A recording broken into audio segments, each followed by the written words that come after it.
खुदावंद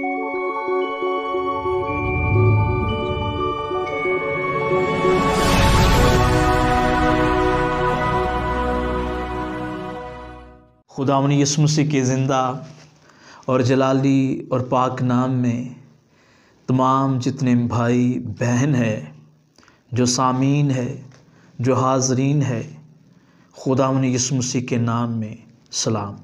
आप सबकी मसीह में सलामती हो। शुक्रगुजारी करता हूँ आज इस वक्त के लिए, हमारे इस चैनल के लिए, होशाना प्रेयर सेंटर के लिए और इस प्लेटफॉर्म के ऑनर इज़्ज़त मावली जनाब अमजद साहब के लिए, तमाम उनकी एक्टिविटी के लिए खुदावंद की शुक्रगुजारी करते हैं।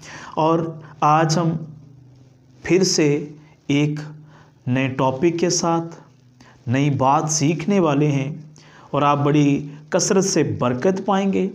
और अगेन गुजारिश यही है कि हमारे इस पेज को, चैनल को, जो यूट्यूब पर भी है और फेसबुक पर भी है, लाइक करें, शेयर करें और सब्सक्राइब भी करें और दूसरों तक भी ये मुंतकिल करें ताकि वो भी आपकी तरह बरकत पा सकें। आमीन। आज हम यूहन्ना की अंजील 3 नंबर बाब आयत नंबर 16, आप सब जानते होंगे ये बड़ी मशहूर और मारूफ आयत है। और इस आयत को शुरू करने से पहले मैं आपको ये बता दूं कि ये बाइबल मुक़द्दस की मशहूर तरीन आयत में से ये एक आयत है। कलाम मुक़द्दस को मैं आपकी खिदमत में पढ़ना चाहता हूँ। लिखा है, क्योंकि खुदा ने दुनिया से ऐसी मोहब्बत रखी कि उसने अपना इकलौता बेटा बख्श दिया ताकि जो कोई उस पर ईमान लाए हलाक ना हो बल्कि हमेशा की ज़िंदगी पाए। पाक कलाम के पढ़े और सुने जाने पर खुदा हम सब को, देखने वाले और सुनने वालों को बरकत दे। आमीन। बाइबल मुक़द्दस ख़ास कर नए अहदनामा का जो मरकज़ी ख़याल है, अगर आप देखना चाहते हैं कि नए अहदनामा का जो मरकज़ी ख़याल है वो किस आयत में है, तो ये आयत जो है नए अहदनामा का मरकज़ी ख़याल है। मरकज़ी ख़याल ये है कि यीशु मसीह पर ईमान लाया जाए ताकि हम हलाकत से बच सकें। यहाँ पर लिखा है कि खुदा ने दुनिया से मोहब्बत की है। 2 बड़े इस आयत के अंदर हमें काम नज़र आते हैं। पहला काम जो है वो ये है कि खुदा ने दुनिया के साथ क्या रखी है? मोहब्बत रखी है, पहला काम। और दूसरा काम जो खुदा ने इंसानों के ज़िम्मे लगाया है वो काम ये है कि यीशु मसीह जो उसका इकलौता बेटा है उस पर ईमान लाएं। आमीन। पहला काम खुदा बाप ने खुद किया है, दुनिया से हकीकी मोहब्बत रखी है, दुनिया को हकीकी बेटा बख्शा है ताकि दुनिया भी हकीकी ईमान उस जिंदा यीशु पर रखे और वो मौत से निकलकर ज़िंदगी में दाखिल हो जाए। मौत से निकलकर ज़िंदगी में दाखिल होने का एक ही रास्ता है और वो यीशु मसीह है। हलाकत से अगर हम बचना चाहते हैं, सज़ा से बचना चाहते हैं, तो एक ही रास्ता है और वो है खुदा ताला के बेटे यीशु मसीह पर ईमान लाना। आयत नंबर 18 के अंदर लिखा है, बल्कि 17 के अंदर, क्योंकि खुदा ने बेटे को दुनिया में इसलिए नहीं भेजा कि दुनिया पर क्या करे? सज़ा का हुक्म करे। किस लिए भेजा है? बल्कि इसलिए कि दुनिया उसके वसीला से निजात पाए, मखलसी पाए और हलाकत से बचे। और मैं आपको ये भी बताना चाहता हूँ कि यहाँ पर लिखा है कि यीशु मसीह पर क्या लाने की ज़रूरत है? ईमान। खुदा बाप की ये ख्वाहिश है, मर्ज़ी है कि हम हलाकत से बचें, हम यीशु मसीह पर ईमान लेकर आएं। और यहाँ पर एक लफ्ज़ है ईमान लाना। ईमान लाना के 3 बड़े मायने हैं, लेकिन एक आपके सामने बयान करना चाहता हूँ। ईमान लाने का मतलब है अपने आप को खुदा के सुपुर्द कर देना। ईमान लाने का मतलब क्या है? अपने आप को किसके? खुदा के बेटे के सुपुर्द कर देना। आज बहुत सारे मेरे अजीजों, मेरे भाइयों और मेरी बहनों, ऐसे लोग हैं जिन्होंने अपने आप को खुदा के बेटे के सुपुर्द नहीं, दुनिया के सुपुर्द किया हुआ है, गुनाह के सुपुर्द किया हुआ है, ख्वाहिशात के सुपुर्द किया हुआ है। अगर हमारी ये सिचुएशन है, अगर हमने अपने आप को दुनिया के हैंड ओवर किया हुआ है, दुनिया के सुपुर्द किया हुआ है, तो हम हलाकत के अंदर हैं। हलाकत से बचना चाहते हैं, एक ही रास्ता है और वो यीशु मसीह है। बेशुमार दुनिया के अंदर हैं जिन्होंने अपने आज़ाद रास्ते के लिए नहीं बल्कि नारास्ती के लिए दे दिए हैं। मेरे अजीज़ों, ईमान लाने का मतलब ये है कि बहुत सारे लोग आज दुनिया के अंदर हैं जो खुदा के बेटे पर ईमान तो रखते हैं लेकिन हकीकी ईमान नहीं रखते। इसलिए अगर खुदा का बेटा जिंदा है तो उस पर जिंदा ईमान रखें।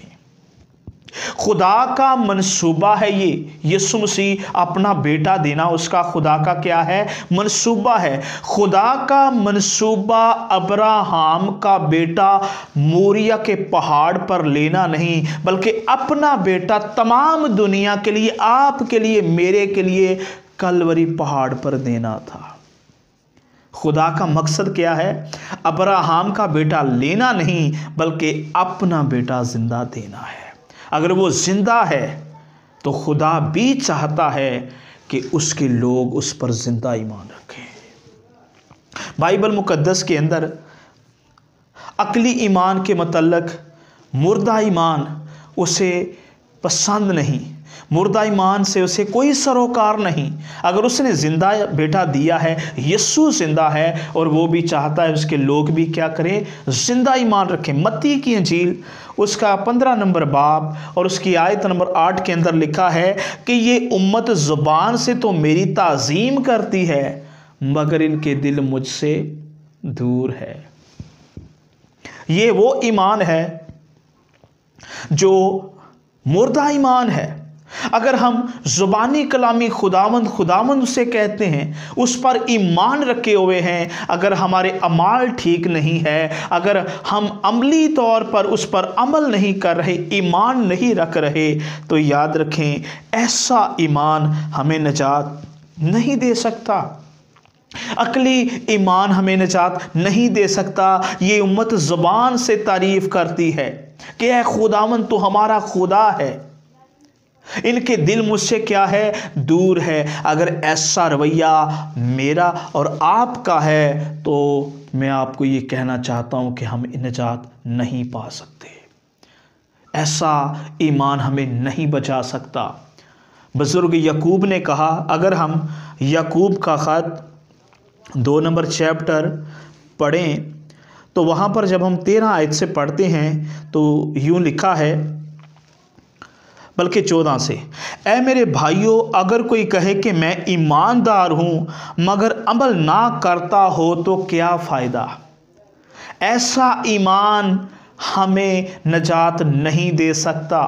ऐसा ईमान अगर मैंने यीशु पर रखा हुआ है तो ये बेफ़ायदा ईमान है, ये अक्ली ईमान है, अमली ईमान नहीं है। आगे लिखा है, क्या ऐसा ईमान से निजात दे सकता है? हर किसी निजात नहीं दे सकता। अगर कोई भाई या बहन नंगी हो और उनको रोज़ाना रोटी की कमी हो और तुम में से कोई उनसे कहे कि सलामती के साथ जाओ, गर्म से रहो, मगर जो चीज़ें तन के लिए दरकार है वो उन्हें ना दे तो क्या फ़ायदा? इसी तरह ईमान भी अगर उसके साथ ईमान ना हो तो अपनी ज़ात से मुर्दा है। मुर्दा ईमान यीशु मसीह पर अगर हम रखे हुए हैं तो ये हमें निजात नहीं दे सकता। हम अब देखेंगे मुर्दा ईमान। जिस तरह मैंने अभी आपको ये बताया है कि ये उम्मत ज़ुबान से तो मेरी क्या करती है? ताज़ीम करती है, इनके दिल मुझसे दूर है। ऐसा अगर हमारा रवैया है तो हम निजात नहीं पा सकते। सो बुजुर्ग याकूब के ख़त के अंदर लिखा है, याकूब 2 नंबर चैप्टर और आयत नंबर जब हम 14 से पढ़ते हैं तो लिखा है, ऐ मेरे भाइयों, अगर कोई कहे कि मैं ईमानदार हूँ मगर अमल ना करता हो तो क्या फ़ायदा। याद रखें, ऐसा ईमान जो अमल वाला ईमान नहीं, अगर यीशु मसीह पर आपने और मैंने रखा हुआ है तो हम हलाकत से नहीं बच सकते, जिंदगी में दाखिल नहीं हो सकते। आगे लिखा है, क्या ऐसा ईमान उसे निजात दे सकता है? हरगिज़ निजात नहीं दे सकता।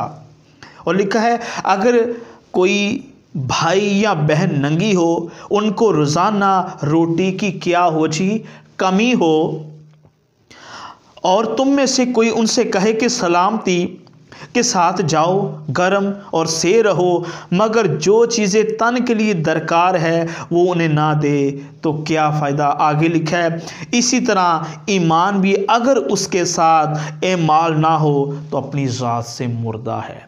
मुर्दा ईमान अगर हम यीशु मसीह पर रखे हुए हैं तो हमें ये हलाकत से नहीं बचा सकता। यीशु मसीह ने कहा कि मैं उस दिन साफ तुमसे कह दूंगा, मत्ती की इंजील 25 नंबर बाब के अंदर, वो दाएं जानब वाले भी होंगे और बाएं वालों को ये कहेगा कि हमेशा की आग में चले जाओ। जी, हमेशा की क्या हो, आग में चले जाओ। क्यों? इसलिए कि यीशु मसीह ने कहा कि जब मैं भूखा था तुमने मुझे खाना नहीं खिलाया, जब मैं प्यासा था तुमने मुझे पानी नहीं पिलाया, जब मैं बीमार था, जब मैं कैद के अंदर था तुमने मेरी खबरगिरी ना की। और एक अगली बात यीशु मसीह ने ये भी कही कि अगर तुमने इन छोटों में से किसी के साथ ये किया, उन्होंने सवाल उठाया, तो कब हमारे पास आया था, या कब हमने तुझे परदेसी, प्यासा और भूखा देखा और तेरी खिदमत ना की। यीशु मसीह ने कहा, अगर तुमने इन छोटों में से किसी एक के साथ ये किया, गोया ये मेरे साथ ही किया। सो याद रखें, जिंदा ईमान ये है कि उसके साथ ईमाल भी हो। अगर हम सिर्फ ईमान रखे हुए हैं, अमली मुजाहरा नहीं कर रहे, तो ये मुर्दा ईमान है, हमें निजात नहीं दे सकता। सो आइए अब हम देखेंगे जिंदा ईमान। जिंदा ईमान क्या है। इससे पहले कि मैं जिंदा ईमान की तरफ आऊँ, इब्रानी ज़बान के अंदर ईमान के लिए जो लफ्ज़ इस्तेमाल होता है वो है अमूना। अमूना का मतलब है भरोसा, यकीन करना या तवक्कल। बाइबल मुकद्दस के अंदर यिर्मयाह जो खुदा का बंदा है वो यूँ फरमाता है कि खुदावन यूँ फरमाता है कि मलाऊन वो आदमी है जो बशर को अपना बाजू जानता है। अगर हम किसी इंसान पर भरोसा रखे हुए हैं तो हम मलाऊन है। ज़रूरत है कि हम जिंदा ईमान, जिंदा भरोसा, जिंदा तवक्कल, जिंदा यीशु मसीह पर रखें। और ज़बूर 2 उसकी आयत नंबर 12 को जब हम स्टडी करते हैं, पढ़ते हैं, तो लिखा है कि मुबारक वो शख्स है जिसका तवक्कल बेटे पर है। खुदा उससे मुबारक कहता है। अगर आपका जिंदा ईमान है मसीह यीशु पर तो आप मुबारक हैं। सो आखिरी हवाला हम देखेंगे जिंदा ईमान। मेरे साथ निकालें हबक्कूक की किताब और उसका जो चैप्टर नंबर है वो है 3 और उसकी आयत नंबर जो है वो हम 17 से पढ़ेंगे। सो लिखा है, अगरचा अंजीर का दरख्त ना फूले और ताक में फल ना लगे, जैतून का हासिल ज़ाया हो जाए और खेतों में कुछ पैदावार ना हो और भेड़खाना से भेड़ें जाती रहें और तवेलों में मवेशी ना हो, तो भी मैं खुदावन से खुश रहूँगा। ये जिंदा ईमान है कि आपके पास कुछ भी ना हो, आपकी ज़िंदगी शुक्रगुजारी से भरी हो, आपके पास कुछ भी ना हो, खाने के लिए ना हो, पहनने के लिए कुछ ना हो, आप मुस्कुराएं, उस जिंदा खुदा पर भरोसा रखे हुए हो, तो ये जिंदा ईमान है। और यहाँ पर ये लिखा है, अंजीर ये आम दरख्त था वहाँ, ये बाकसरत फल पाया जाता था और ताक ना फले जैतून जानते हैं कि रोज़मर्रा उस ज़माना में लोग जो करते थे वो खाना इससे पकाते थे। अगर ये भी बुजुर्ग हबकूक कहता है हमारे पास ना हो, इसकी भी कमी वाक़या हो जाए, हम फिर भी खुदावंद में खुश रहेंगे। ये जिंदा ईमान है। अगर ऐसा ईमान आप और मैं यीशु मसीह पर रखेंगे तो हम निजात पा जाएंगे। आगे लिखा है और खेतों में कुछ पैदावार ना हो। इमेजिन करें कि आपके पास मट्टी में आटा ना हो, घर में राशन ना हो, कुछ भी ना हो, आपकी ज़िंदगी के अंदर भूख हो, परेशानी हो, आप खुदावंद में अगर खुश हैं, खुदावंद पर भरोसा है, खुदावंद में शादमान है, ऐसा रवैया, ऐसा ईमान अगर आपकी ज़ात का हिस्सा है, यीशु मसीह पर ऐसा ईमान अगर आपने रखा हुआ है, तो याद रखें कि आप निजात याफ्ता है, आप हलाकत से बचेंगे। हबकूक ने कहा कि ये कुछ भी ना हो, हम फिर भी खुदावन में शादमान रहेंगे। इसलिए आज मुख्तसर मेरे अजीज़ों यही बात है कि हम क्या करें, खुदावन पर जिंदा ईमान रखें। मुर्दा ईमान नहीं, कैसा ईमान? जिंदा। यीशु जिंदा है, उसके लोग अगर जिंदा है तो चाहिए कि उसके लोग भी उस पर जिंदा ईमान रखें। मुर्दा ईमान को वो नहीं पसंद करता, मुर्दा ईमान से उसे कुछ सरोकार नहीं, वो जिंदा है। ज़रूर है कि हम भी उस पर जिंदा ईमान रखें। और मैं आपसे मुखातिब हूँ, हाँ, आप हमारे साथ हिस्सादार बने, लोगों तक ये बात लेकर जाएं, शेयर करें, लोगों को ये बताएं कि आज हमने होशाना प्रेयर सेंटर से, उनकी वसातत से, उनकी जानब से, उनके वसीला से आज हमने ज़िंदा मुर्दा ईमान के मुतल्लिक सीखा है। सो आप हमारे साथ हिस्सादार बने, लोगों तक शेयर करें ताकि वो मुर्दा ईमान से निकलकर ज़िंदा ईमान में दाखिल हों। और मेरा ईमान है कि आज आपने एक बात सीखी होगी, वो जिंदा ईमान और मुर्दा ईमान ज़ुबान से इकरार है लेकिन दिल दूर है, और मुर्दा ईमान के अंदर अमल नहीं है।